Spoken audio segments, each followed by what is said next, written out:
Sikiliza haya maajabu ya Mungu na huenda yakakuachia kitu cha kujifunza.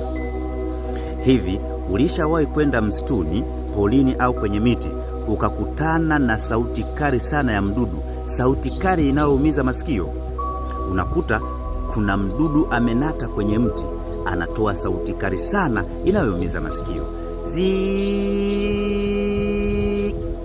Ndiyo, ulishawahi. Ile sauti ambayo huwa unaisikia ni sauti ya mdudu mmoja anayeitwa Cicada.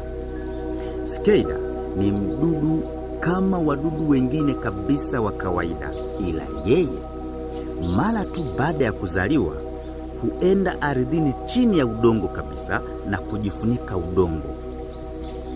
Cicada akiwa chini ya udongo ardhini huweza kuishi kwa takribani miaka 13 hadi 17 akila mizizi na kunywa maji yanayotokana na mizizi ya miti. Cicada akiwa ardhini kule anakuwa hana mabawa kwa sababu anapozaliwa anakuwa na gamba gumu sana mgongoni ambayo huzuia mabawa kuweza kuota kwa wakati. Hivyo hukaa kule ardhini akingoja yale mabawa yakue yaweze kuondoa lile gamba ambalo liko juu ya mgongo. Cicada anapokuwa chini ya udongo huwa hapigi kelele kama ile ambayo unaisikia akiwa kwenye mti, kwa sababu anahofia kama atapiga kelele kabla hajaota mabawa, wanaweza wakaja ndege na wanyama wengine hatari wakakatisha malengo yake.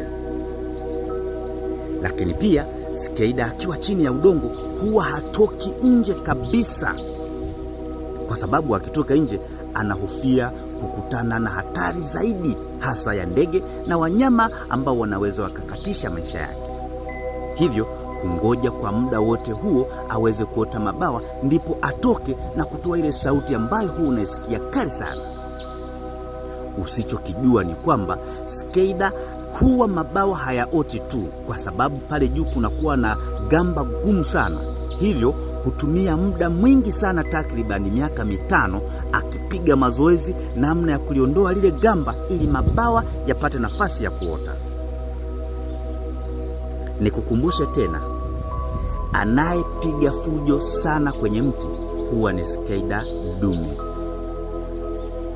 Mara baada ya kuwa ameota mabawa, Cicada hutoka ardhini akiwa na ari kubwa, akiwa na mafanikio, akiwa tayari kwa ajili ya kuzaliana. Huweza kuruka kutoka kwenye mti huu kwenda kwenye mti mwingine akitoa sauti kali sana kadri anavyoweza, kwa sababu hata wanyama au ndege hatari kwake wakija huweza kuwaacha, kwa sababu